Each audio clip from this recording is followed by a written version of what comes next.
బ్రదర్ని బట్టి కూడా దేవునికి వందనాలు స్తుతులు చెల్లిస్తున్నాను. మరి దైవ సేవకులతో వచ్చిన వారికి కూడా మా యొక్క హృదయపూర్వకంగా వందనాలు తెలియజేస్తూ ఈ సమయాన్ని దైవ సేవకులకు అప్పగించున్నాను. దేవుడు ఈ మాటలను దీవించును గాక. హల్లెలూయా. దేవుని నామమునకు స్తోత్రం కలుగును గాక. మీ అందరికి కూడా యేసు ప్రభు నామములో శుభములు తెలియజేస్తున్నాను. ఒకసారి యోహాను సువార్త 5వ అధ్యాయం వైపుకు వెళదాం. చక్కటి మాటలు దేవుడు మన కొరకు ఈరోజు సిద్ధపరిచి ఉంచినటువంటి మాటలు మీ ముందు ఉంచాలి అని నేను ఆశపడుతున్నాను. యోహాను సువార్త 5వ అధ్యాయం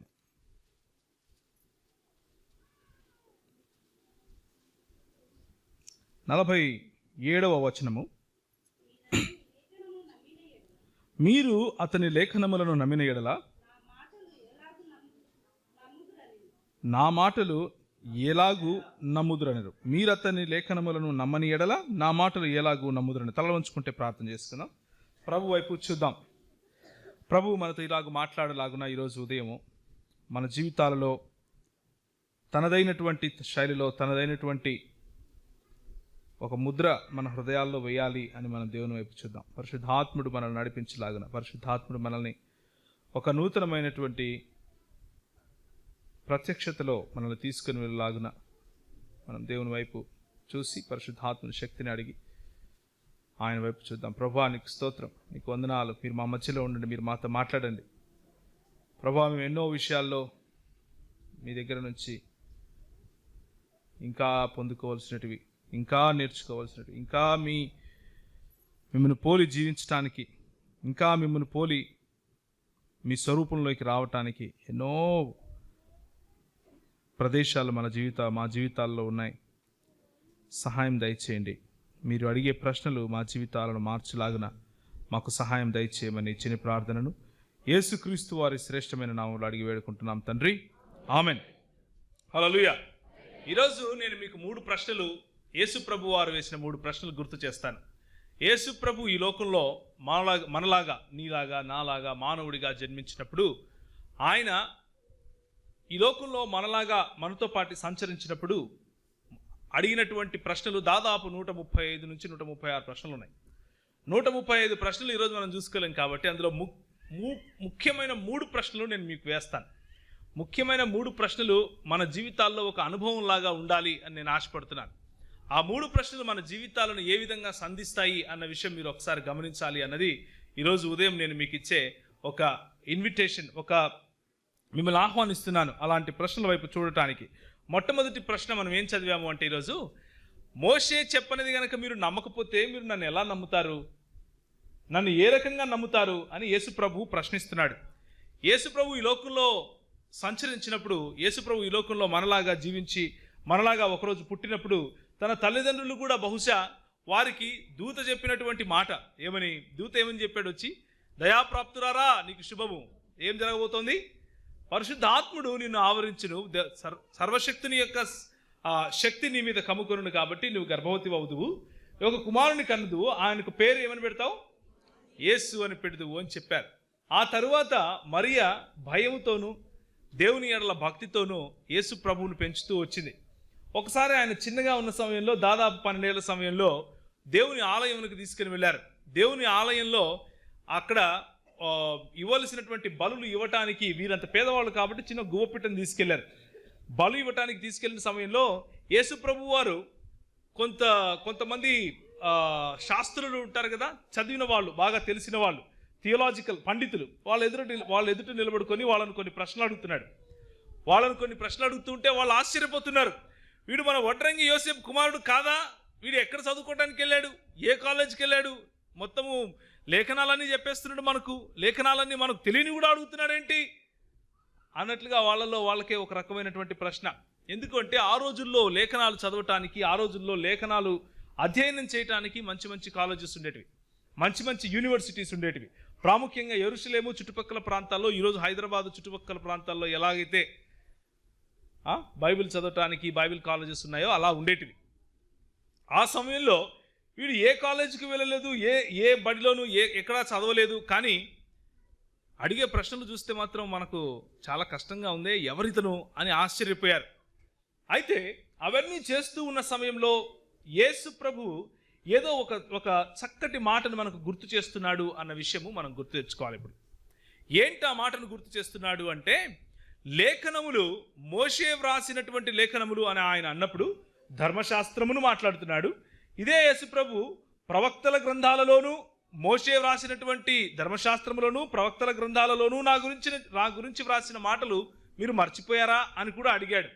సో లేఖనములు యేసు ప్రభువు రాక ముందు వరకు, ఆయన జన్మించటానికి ముందు వరకు చెబుతున్నటువంటి లేఖనాలు యేసు ప్రభువు గురించే మాట్లాడుతున్నాయి, అవి నా గురించే మాట్లాడుతున్నాయి అని చెప్పటం కోసం ఆయన ఆ మాట చెప్పినట్టుగా మనకు తెలుస్తూ ఉంది. ఈరోజు మొదటి ప్రశ్న మనం వేసుకోవాల్సింది మనం ఏమిటంటే, ఈ లేఖనములు నాకు తెలుసా? ఈ లేఖనములు తెలుసుకోకపోతే ఈ యేసు ఎవరైతే నా జీవితంలోకి వచ్చాడో ఆ యేసుని గురించి నాకు ఇంకా తెలియదు అన్న విషయం మనం గుర్తుంచుకోవాలి. ఎందుకంటే ఇది ప్రాముఖ్యంగా యేసు ప్రభువారే అడిగినటువంటి ప్రశ్న. ఏమని అడుగుతున్నాడు? మళ్ళీ ఒకసారి చదువుతారా? మీరు అతని లేఖనములను నమ్మని ఎడల నా మాటలు ఎలాగు నమ్ముదురు? నేను 2 మాటలు ఇక్కడ మనం చూసుకోవాలి. మొదటిది లేఖనములను నమ్మితే, రెండవది ఈయనను నమ్ముతారు. లేఖనములను నమ్మాలి అంటే ముందు లేఖనములు ఏంటో తెలియాలి, లేఖనములను చదవాలి. లేఖనములు ఏ లేఖనాలు యేసు ప్రభువు గురించి ఎంత వివరంగా, ఆయన పుట్టడానికి ముందు ఎన్ని సంవత్సరాలు లేకపోతే ఎన్ని శతాబ్దాలకు ముందు రాశారు అన్న విషయం మనం తెలుసుకోవాలి. తెలుసుకున్నప్పుడు మన విశ్వాసము పదిలమవుతుంది. మన విశ్వాసము రోజు రోజుకు ఏమవుతుంది? గట్టిపడుతుంది. మనం కట్టుకునేటటువంటి మన విశ్వాసపు ఇల్లు ఒక మంచి పునాది మీదకి వస్తుంది. ఏంటా పునాది? లేఖనం అనే పునాది. లేఖనం అంటే ఇంకెవరో కాదు. లేఖనం అంటే ఎవరు? మన చేతిలో ఉన్నటువంటి బైబిల్ పుస్తకం గురించి నేను మాట్లాడుతున్నాను అనుకుండేరు పొరపాటున. మన చేతిలో ఉన్నటువంటి బైబిల్ పుస్తకము ఆ లేఖనమును అక్షర రూపములో వ్రాసి ఇచ్చారు. అంతేకాని లేఖనము ఎవరు? ఒకసారి చూస్తారా? యోహాను సువార్త 1వ అధ్యాయము 1వ వచనము. ఆదియందు ఏముండెను?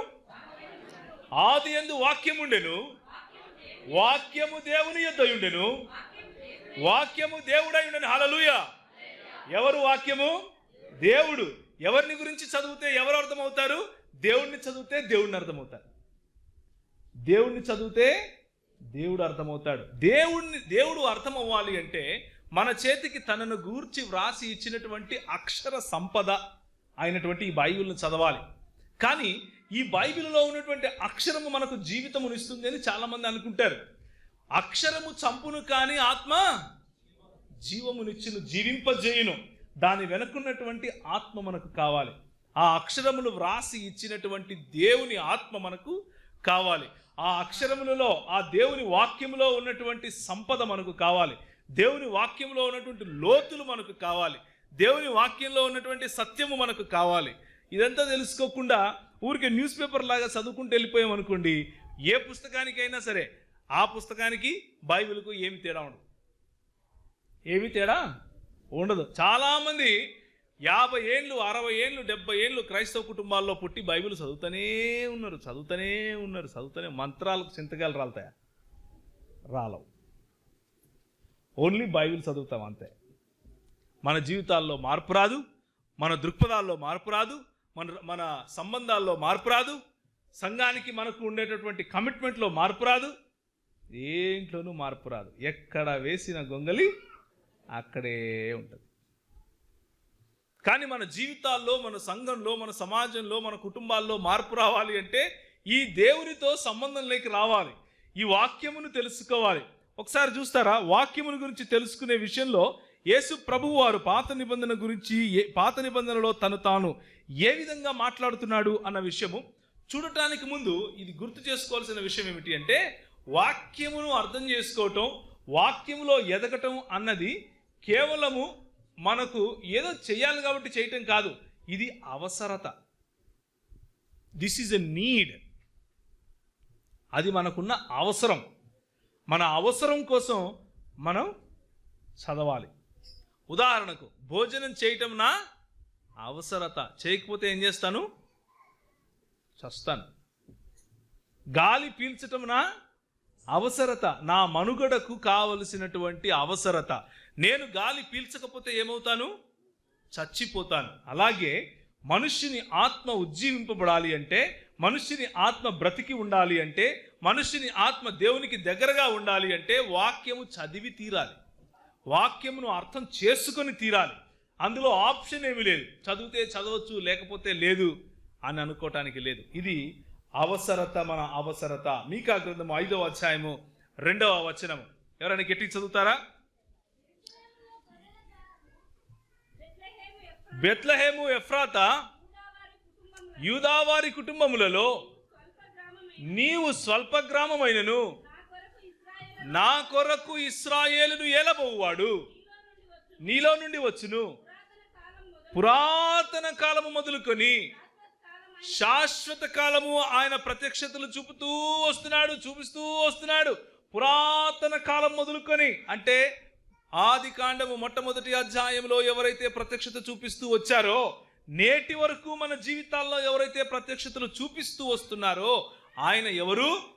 బెత్లెహేము ఎఫ్రాతాలో రాబోతున్నటువంటి క్రీస్తు అని యేసు ప్రభువు జన్మించక ముందు కొన్ని వందల సంవత్సరాల క్రితము ఆయన గురించి చెప్పినటువంటి మాట ఇది. కొన్ని వందల సంవత్సరాల క్రితము యేసు ప్రభు గురించి చెప్పినటువంటి మాట. నేను ఎందుకు మిమ్మల్ని ఈ మాట చదివించాను అంటే, లేఖన సారాంశము సత్యము. లేఖన సారాంశము సత్యము మాత్రమే కాదు, లేఖన సారాంశమే క్రీస్తు. జాగ్రత్తగా వినాలి. లేఖన సారాంశము క్రీస్తు. పాత నిబంధన గ్రంథంలో లేదా పాత నిబంధన కాలంలో మనకిచ్చినటువంటి ప్రతి ఆజ్ఞ క్రీస్తును సూచించేదే. ప్రతి పండుగ క్రీస్తును సూచించేదే. ప్రతి దినము క్రీస్తును సూచించేదే. ఉదాహరణకు పస్కా పండుగ, ఉదాహరణకు సబ్బాతు దినము. ప్రతి శుభ గడియ యేసు ప్రభువు యొక్క రాకడను సూచించినదే. 2000 సంవత్సరాలకు పైగా వస్తాడు వస్తాడు వస్తాడు వస్తాడు అని చెప్పిన వాళ్ళే, వస్తాడు వస్తాడు వచ్చి మమ్మల్ని రక్షిస్తాడు రక్షిస్తాడు రక్షిస్తాడు అని అనుకున్న వాళ్ళే చివరికి ఆయన వచ్చిన తర్వాత ఆయనను గుర్తించలేకపోయారు. ఏం చేయలేకపోయారు? గుర్తించలేకపోయారు. ఎందుకు గుర్తించలేకపోయారు అంటారు? ఏముంది ఇక్కడ? నన్ను గూర్చి వ్రాసిన మీరు లేఖనములలో నమ్మని ఎడలా, మీరు మోషే వ్రాసిన లేఖనములను నమ్మని ఎడలా నన్ను ఎలా నమ్ముతారు? మీరు లేఖనములను దేవుని శక్తిని ఎరుగకయే పొరపడుచున్నారు అని లూకా వ్రాసిన సువార్తలో ఆయన దగ్గరికి వచ్చి మాట్లాడిన వాళ్ళతో ప్రభు సమాధానం చెప్పాడు. మీరు లేఖనములను దేవుని శక్తిని ఎరుగకయే పొరపడుచున్నారు. మనము క్రైస్తవ జీవితాల్లో ఎందుకు పొరపడతాం? లేఖనములను ఎరుగకపోతే పొరపడతాం, లేఖనములను చదవకపోతే పొరపడతాం. హల్లెలూయా! ఎందుకు హల్లెలూయా చెప్పారు? లేఖనం చదవనందుక చదువుతున్నందుక? చదువుతున్నందుకు చెప్పాలి. ఈ లేఖనము మీ జీవితాల్లో మీ నరనరాల్లో ఇంకిపోయినందుకు చెప్పాలి. ఈ లేఖనము మీకు సంబంధాలకు బంకలాగా ఉన్నందుకు హల్లెలూయా చెప్పాలి. హల్లెలూయా! ఈ లేఖనము మీ జీవితాలను కట్టడానికి ఒక మంచి ఫౌండేషన్, ఒక మంచి పునాదిగా ఉన్నందుకు హల్లెలూయా చెప్పాలి. హల్లెలూయా! మీ జీవితాల్లో పని చేయకుండా లేఖనము కేవలం ఒక పుస్తకంలాగా తల కింద పెట్టుకొని పండుకోవడానికి పనికొస్తే ఎందుకు పనికిరాదు. మీ జీవితాలను ఎందుకు పనికొచ్చేదిగా చేయటానికి ఈ లేఖనము సరిపోదు. ఎందుకు? ఈ లేఖనాన్ని మనలో నుంచి వెళ్ళనివ్వట్లేదు కాబట్టి. ఎప్పుడు తల కింద పెట్టుకొనే పడుకుంటున్నాం కాబట్టి. చిన్నప్పుడు నాకు ఒక ఫ్రెండ్ ఉండేవాడు. అతను ఏం చేసేవాడంటే బైబిల్ తల కింద పెట్టుకొని పడుకునేవాడు. నేను అడిగేవాడిని, ఎందుకు రా బైబిల్ కింద పెట్టుకుంటావు తల కింద అని అంటే, దయ్యాలు రావురా దగ్గరికి అన్నాడు. ఎందుకంట మనలో చాలామంది ఇంకా అలాంటి చిన్నతనంలోనే బ్రతుకుతున్నాం. బైబిల్ ఎందుకు అంటే దయ్యాలు రాకుండా ఉండటానికి, బైబిల్ ఎందుకు అంటే దురాత్మలు పోవటానికి, బైబిల్ ఎందుకు అంటే ఇవన్నీ చిల్లర దురాత్మలు. ఇవి కాలుతుందంతే పోయేవి, చిల్లరవి ఇవన్నీ. రే పో అంటే వెళ్ళిపోతాయి. కానీ పెద్ద దురాత్మలు ఉన్నాయి కొన్ని, అవి తల కింద పెట్టుకుంటే పోవు.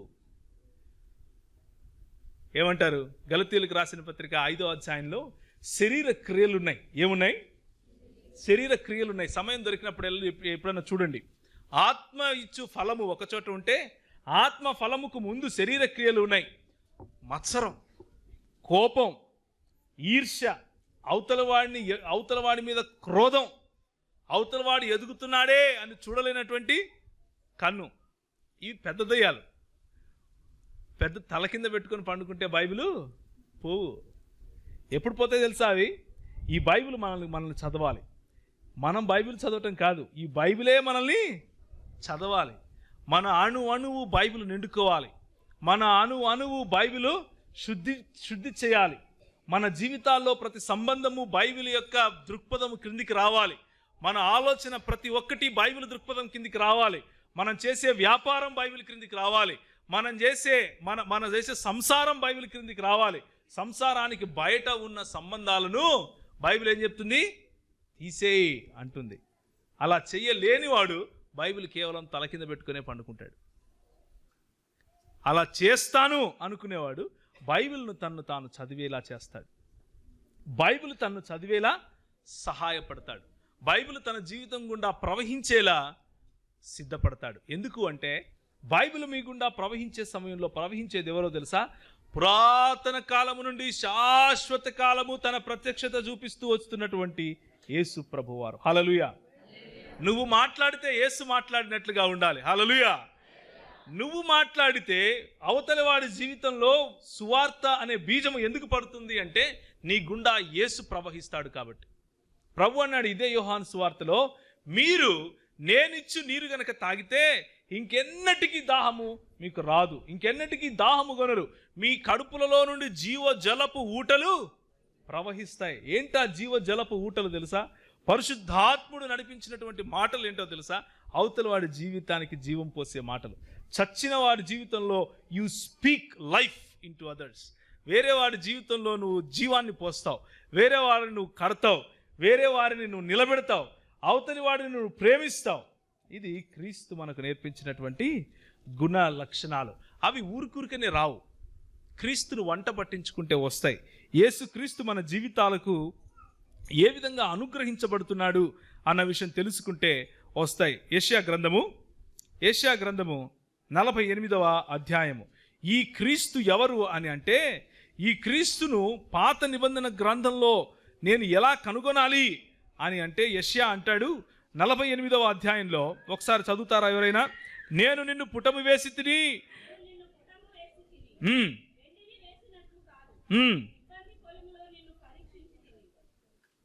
నా నిమిత్తము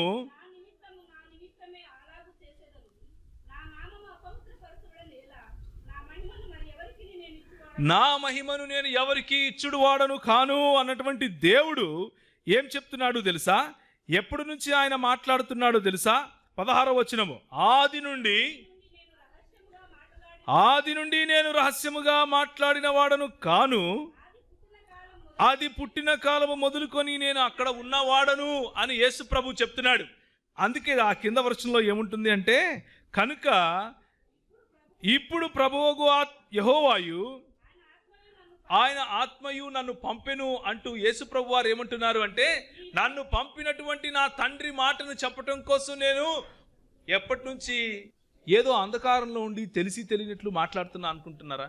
కాదు, నా ప్రత్యక్షత నేను చూపిస్తూనే వస్తున్నాను, నా మాటలు నేను మాట్లాడుతూనే వస్తున్నాను, నేను చెప్తూనే వస్తున్నాను. కానీ మీరు ఎందుకు నమ్మట్లేదు? మీరు అతని లేఖనములను నమ్మని ఎడల నన్ను ఎలా నమ్ముతారు? మీరు మోషే చెప్పిన లేఖనములు నమ్మని ఎడల నన్ను ఎలా నమ్ముతారు? ఇది ఒక ప్రశ్న, మన ప్రభు వేసేటటువంటి ప్రశ్న. లేఖనములను మనము నమ్ముతున్నామా? యెషయా గ్రంథము 7వ అధ్యాయము 14వ వచనం గట్టిగా చదవాలి ఎవరైనా తెలుగులో. యెషయా గ్రంథము 7వ. కాబట్టి ప్రభు తానే ఒక సూచనను మీకు చూపును. కన్యక గర్భవతి అయి కుమారుని కని అతనికి ఇమ్మానుయేలు అని ఇది ఎవరు? క్రిస్మస్ సమయంలో మనం చదువుతుంటాం. ఎవరు ఈ ఇమ్మానుయేలు? మన ప్రభు అయినటువంటి యేసుక్రీస్తు వారు. హల్లెలూయా. మన జీవితములలో తోడైనటువంటి ఇమ్మానుయేలు ఉన్నాడా అని నేను ప్రశ్నిస్తున్నాను. మరి ఉన్నాడు అంటే లేఖనములు చదివిన వారితోనే ఉన్నాడు. అర్థం చేసుకున్నారు మీరు ఈ ఇమ్మానుయేలును అంటే లేఖనము చదివిన వారికి మాత్రమే సాధ్యం. లేఖనములు చదివిన వారి జీవితంలో మాత్రమే ఈ ఇమ్మానుయేలు ఉంటాడు. ఆయన ప్రత్యక్షత మీకు అర్థమవుతుంది. ఆయన మీ జీవితంలో అడుగడుగును సంధిస్తాడు, అడుగడుగును రక్షిస్తాడు, అడుగడుగులో సంరక్షకుడుగా మీతో ఉంటాడు, అడుగడుగులోను మిమ్మల్ని కడతాడు అన్నది దేవుని వాక్యం చెప్పే సత్యం. అయితే దేవుని వాక్యమును చదవకుండా, దేవుని వాక్యంలో ఉన్నటువంటి రుచి మనకు లేకుండా, దేవుని వాక్యంలో ఎదగకుండా యేసుప్రభువు కావాలి అని అంటే, యేసుప్రభు తన సొంత మాటల్లో ఏమంటున్నాడు అంటే, లేఖనములు చదవకపోతే నన్ను ఎట్లా అర్థం చేసుకుంటావు నువ్వు అంటున్నాడు.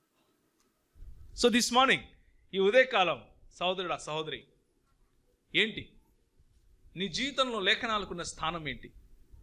తల కింద పెట్టుకుని పండుకునే పుస్తకమా, లేక నీ జీవితాన్ని చదివే నిజమైనటువంటి దేవుని వాక్క? నిజమైనటువంటి దేవుని వాక్యము నీ గుండా ప్రవహిస్తూ ఉంటే, ప్రయాసపడి భారము మోయించిన సమస్త జనులారా నా యొద్దకు రండి, నేను మీకు అని పిలిచినటువంటి యేసు ప్రభువు మీకు అర్థమవుతాడు. విశ్రాంతి ఏంటో మీకు అర్థమవుతుంది. లేదు, లేఖనములను చదవకుండా యేసు ప్రభువును అర్థం చేసుకోవాలి, యేసు ప్రభువుతో సన్నిహిత సంబంధం ఉండాలి అన్నటువంటి దృక్పథంలో కాకుండా లేఖనాలను ఒక పుస్తకంలాగా చదువుతూ వెళ్తున్నాం అనుకోండి, ఈ రోజుకు విశ్రాంతి దినాన్ని పాటించే వాళ్ళలాగానే ఉంటారు. వాళ్ళకి ఇంకా విశ్రాంతి రాలా, వాళ్ళు విశ్రాంతి కోసం వెయిట్ చేస్తున్నారు. యేసు ప్రభు ఏమంటున్నాడు? నేనే విశ్రాంతిని దయచేయువాడను. ఎవరిని? నేను విశ్రాంతి దయచేయువాడను. హెబ్రీయులకు రాసిన పత్రిక 9వ అధ్యాయము, హెబ్రీయులకు రాసిన పత్రిక 9వ అధ్యాయము 12వ వచనం. ఇంకొకరు హెబ్రీయులకు రాసిన పత్రిక 7వ అధ్యాయము 23 నుంచి 24 వరకు చదవాలి.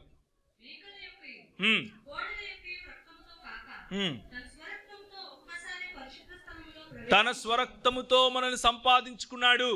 ఈయన స్వరక్తముతో మనల్ని సంపాదించుకున్నాడు అన్న విషయము పాత నిబంధన గ్రంథంలో మోషే వ్రాసినటువంటి మాటలు తెలుసుకోకపోతే, ఆ రక్తానికి ఉన్నటువంటి విలువను తెలుసుకోకపోతే, యేసు ప్రభువు రక్తం, యేసు రక్తం అని అంటే సరిపోదు. అది మన జీవితాల్లో నిజంగా కార్యావృతం అవ్వాలి. అది కార్యం చేయాలి. అది కార్యం చేయాలి అంటే నిజంగా రక్తం దేనికి ఉపయోగపడుతుందని చూడాలి. దేవుని వాక్యం చెప్తుంది, రక్తము మన పాపమును శుద్ధీకరించడం కోసము బలి అర్పించేవారు. ఈరోజు యేసు ప్రభు ఆ బలిగా వచ్చి సంపూర్ణం చేశాడు. ఇక నీకు ఏ కోడల రక్తం అవసరం లేదు, ఇక ఏ జంతువుల రక్తం అవసరం లేదు. ఎందుకు? సర్వ పరిశుద్ధుడైనటువంటి ప్రభు అయిన యేసు క్రీస్తు నీ కోసం చనిపోయాడు. నువ్వు చనిపోవలసినటువంటి ఆ శిలువ మ్రాను పైన యేసు ప్రభువు తన గాయములతో తన శరీరమును సమర్పించాడు. హల్లెలూయా! ఆయన కాకపోతే నువ్వు ఈరోజు ఈ నిత్య జీవాన్ని పొంది ఉండలేవు. ఆయన కాకపోతే నువ్వు ఈరోజు ఆ బలి అన్నటువంటి స్థానంలో ఈరోజు ఇంకా మళ్ళీ నువ్వు చనిపోవాల్సి వచ్చి ఉండేది. ఈ హెబ్రీయులకు రాసిన పత్రిక 7వ అధ్యాయం 23 నుంచి 24, అక్కడ పాత నిబంధన గ్రంథంలో ఉన్నటువంటి ప్రధాన యాజకుని యొక్క వివరణ మన కొరకు ప్రభు అయిన యేసు క్రీస్తు యొక్క వివరణలో చూస్తాం. చూస్తారా?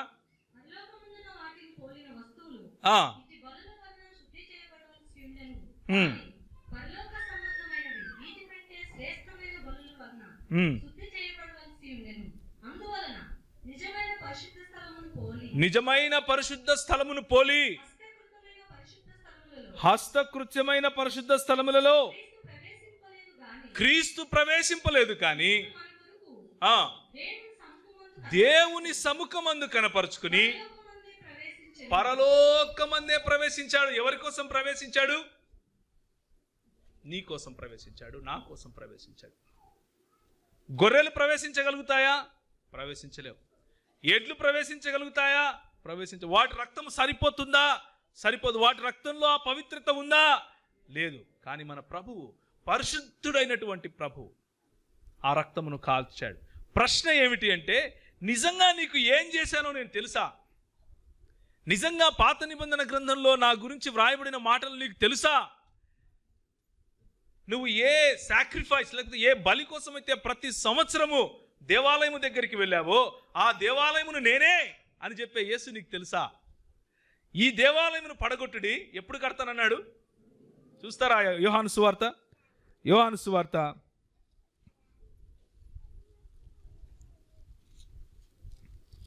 2:19 అనుకుంటున్నాను. ఒకసారి చూడండి. 2:19 ఈ దేవాలయమును పడగొట్టుడి, 3 దినములలో దాన్ని లేపుతాను అన్నాడు. ఎందుకో తెలుసా? He is fulfilling the promise that he is the temple. ఆయన చేసినటువంటి వాగ్దానాన్ని సంపూర్ణం చేస్తున్నాడు.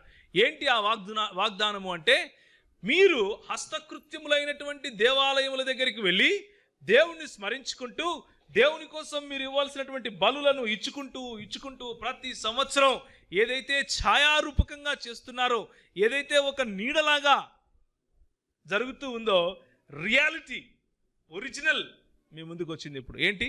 ఈ దేవాలయము అని నా శరీరాన్ని చూపిస్తూ ఆయన అంటున్నాడు.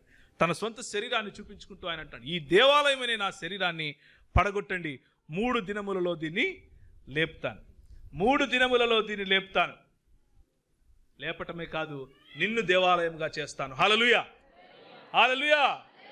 ఇప్పుడు మీరు దేవాలయానికి వెళ్ళాల్సిన అవసరం లేదు, మీరే దేవాలయం. హల్లెలూయా. ఎవరైతే ఇలా కలుసుకొని కూడుకుంటారో ఇది దేవాలయము, మీ మధ్యలో యేసుప్రభు ఉంటాను అని చెప్పాడు మత్తయి సువార్త. ఎక్కడ నా నామమున 2-3 కూడుకొని ఉందరో వారి నడుమ నేను వారితో ఉంటాను, వారిలో ఉంటాను. హల్లెలూయా.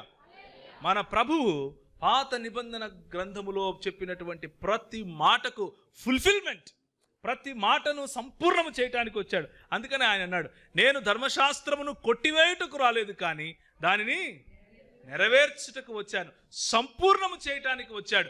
టు ఫుల్ఫిల్ ఇట్ 100%, 100% ఆ దేవాలయమును పడగొట్టారు. ఆయన 3వ దినమున లేచాడు. ఇప్పుడు మనము హెబ్రీయులకు రాసిన పత్రికలో చెప్పినట్లుగా విశ్రాంతిలో ప్రవేశించబోతున్నాం. ఏ విశ్రాంతి? ఎందుకు సబ్బాతు దినం చేస్తారో తెలుసా? పస్కా పండుగ ఎందుకు చేస్తారో తెలుసా? ఇవన్నీ యేసు ప్రభువుకు సూచనలే. యేసు రాబోతున్నటువంటి పస్కా బలికి సూచించి ఆ రోజు వాళ్ళు ఇశ్రాయేలీయులు పస్కా బలిని కోశారు. రాబోతున్నటువంటి పస్కా బలి ఎవరు చూస్తారా ఒకసారి దేవుని వాక్యము? రాబోతున్నటువంటి పస్కా బలి ఎవరు? మన ప్రభు అయినటువంటి యేసుక్రీస్తు. లేవియాకాండం 23వ అధ్యాయం 5వ వచనం ఒకసారి చూడండి. లేవికాండం 23:5. లేవికాండం 23:5.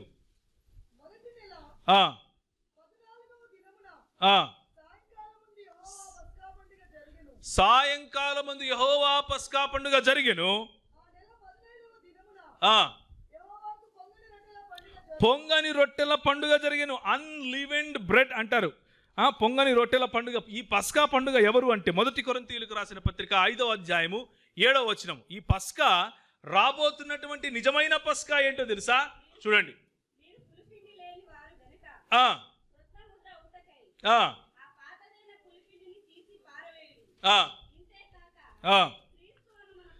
క్రీస్తు అను మన పస్కా బలి వధింపబడెను. హల్లెలూయా.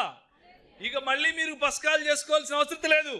ఇక మళ్ళీ మీరు పోయి వీటిని కోసి ఏదో పండగ చేసుకోవాల్సిన అవసరం లేదు. ఎందుకంటే ఆ రోజు అవి ఒక నిదర్శనముగా, ఒక ఒక ఒక మాదిరిగా, లేకపోతే ఒక చూడటానికి ఒక సైన్గా. ఉదాహరణకి మీరు ఇక్కడ నుంచి వెళ్తున్నారు హైదరాబాద్కి, సైన్ పోస్టులు ఉంటాయి పైన, అవునా కదా? ఉంటాయా ఉండవా?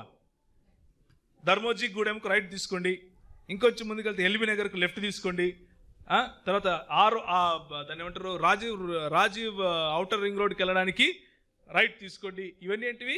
సైన్ పోస్టులు. లేదు ఆ సైన్ పోస్టును పట్టుకుని నేను ఊగులాడుతున్నాను అనుకోండి, హైదరాబాద్ వెళ్ళిపోతానా? ఏమంటారు? ధర్మోజీగూడానికి రైట్ తీసుకోండి అన్న చోట పోయి నేను పట్టుకొని ఊగులాడుతున్నాను అనుకోండి, ధర్మోజీగూడెం వెళ్ళిపోతానా? వెళ్ళిపోను. పాత నిబంధన గ్రంథం కూడా అంతే. పాత నిబంధన గ్రంథము రాబోతున్నటువంటి క్రీస్తును చెప్తా ఉంది. క్రీస్తు మీ జీవితాల్లోకి వచ్చాడు. హల్లెలూయా. అయితే పాత నిబంధన గ్రంథం యొక్క గొప్పతనం ఏమిటి అంటే, ఆ బోర్డు చదవందే ధర్మోజీగూడెం ఎక్కడుందో నీకు తెలీదు, అందుకు చదవాలి. ఆ బోర్డు చదవందే ఎక్కడికి వెళ్ళాలో నీకు తెలీదు, ఎలా వెళ్ళాలో నీకు తెలీదు. అందుకనే ఈ రోజుకు కూడా మన దగ్గర 66 పుస్తకాల బైబిల్ ఉంది. కేవలం నూతన నిబంధన కాదు, పాత నిబంధనను కూడా మనం తీసుకుని వెళ్తున్నాం. ఎందుకు? క్రీస్తులో ఫలించినటువంటి పండుగలు జ్ఞాపకం చేసుకోవటానికి, క్రీస్తులో ఫలించినటువంటి పస్కాను జ్ఞాపకం చేసుకోవటానికి, క్రీస్తులో సంపూర్ణమైనటువంటి పులియని రొట్టెల పండుగను జ్ఞాపకం చేసుకోవటానికి, క్రీస్తులో సంపూర్ణమైనటువంటి పెంతెకోస్తును జ్ఞాపకం చేసుకోవటానికి. హల్లెలూయా. పెంతెకోస్తు వస్తుంది అనుకున్నారు. సంఘము ఈరోజు పెంతెకోస్తుగా స్థిరపడింది. హల్లెలూయా. ఏ దేవుని యొక్క పరిశుద్ధాత్ముని శక్తి మన మీదకి వచ్చినప్పుడు అపొస్తలుల కార్యం 2వ అధ్యాయంలో మనము పరిశుద్ధాత్మునిలో నిండుకొని సంఘముగా ప్రారంభించబడ్డాం. సంఘముగా మనం ఒక పునాదిలోకి వచ్చాం. యేసు క్రీస్తు అన్నటువంటి బండపైన మనం కట్టబడ్డాం. హల్లెలూయా. ఇది యేసు క్రీస్తుని తెలుసుకోవాల్సినటువంటి అవసరత. ఇది ఒక ఆప్షన్ కాదు. తెలుసుకున్నా తెలుసుకోకపోయినా ఏం కాదులే అని అనుకునే వాళ్ళ మూతి పళ్ళు రాలుతాయి ఒకరోజు. ఎందుకో తెలుసా? వాళ్ళు తెలుసుకున్నటువంటి యేసు బైబిల్లో ఉండే యేసు కాదు అని తెలిసిపోతుంది వాళ్ళకి. వాళ్ళు తెలుసుకున్నటువంటి యేసు నిజంగా బైబిల్లో ఉన్న యేసా కాదా తెలియాలి అంటే లేఖనము చదవాలి. మోషే వ్రాసినటువంటి లేఖనములు నువ్వు అర్థం చేసుకోకపోతే నన్ను ఎలా అర్థం చేసుకుంటావు అని ఎవరు అడుగుతున్నారు? నేను అడుగుతున్నానా? యేసు ప్రభువు అడుగుతున్నాడు. ప్రశ్న ఈరోజు మీ దగ్గర కూడా అదే ప్రశ్న. మరి మీరు యేసు ప్రభువును తెలుసుకున్నారా? యోహాను సువార్త 10వ అధ్యాయము 36వ వచనం. యోహాను సువార్త 10వ అధ్యాయం 36వ వచనం. తండ్రి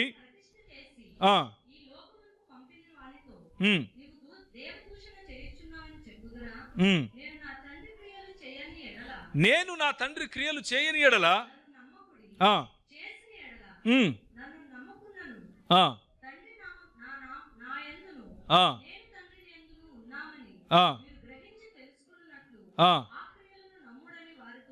ఆ క్రియలను నమ్ముడి అని వారితో చెప్పాను. ఎందుకు చెప్తున్నాడు ఈ మాట అంటే, మాటి మాటికి నువ్వు సబ్బాతు చేస్తలేవు, నువ్వు అది చేస్తలేవు, నువ్వు ఈ క్రియలు చేస్తలేవు, ఆ క్రియలు చేస్తలేవు అని ఆయన పైన నిందారోపణ దోషారోపణ చేసే వాళ్ళకు సమాధానంగా చెప్పాడు. నేను వచ్చిందే ఆయన క్రియ రూపంగా వచ్చాను. నేను వచ్చిందే సబ్బాతును నిర్వహించడానికి వచ్చాను. 2వ కొరింథీయులకు రాసిన పత్రిక 5వ అధ్యాయం 21వ వచనం. 2వ కొరింథీయులకు రాసిన పత్రిక 5వ అధ్యాయం 21వ వచనం. మనం ఆయన యందు దేవుని నీతి అగునట్లు పాపమెరుగని ఆయనను మన కోసం పాపముగా చేశాడు. మనము ఒకరోజు పాపము అన్న ఆ పాపము అన్న భారము కింద చచ్చిపోకుండా ఏ అవినీతి ఎరుగని, ఏ పాపము ఎరుగని పరిశుద్ధుడైనటువంటి మన ప్రభువును ఈ మోషే లేఖనములు, ఈ ప్రవక్తల లేఖనములు సంపూర్ణమగునట్లు, పాపపు భారము మన మీద నుంచి విడిపోవునట్లు యోవేలు గ్రంథములో వ్రాయబడినట్లుగా పరిశుద్ధాత్ముడు దిగి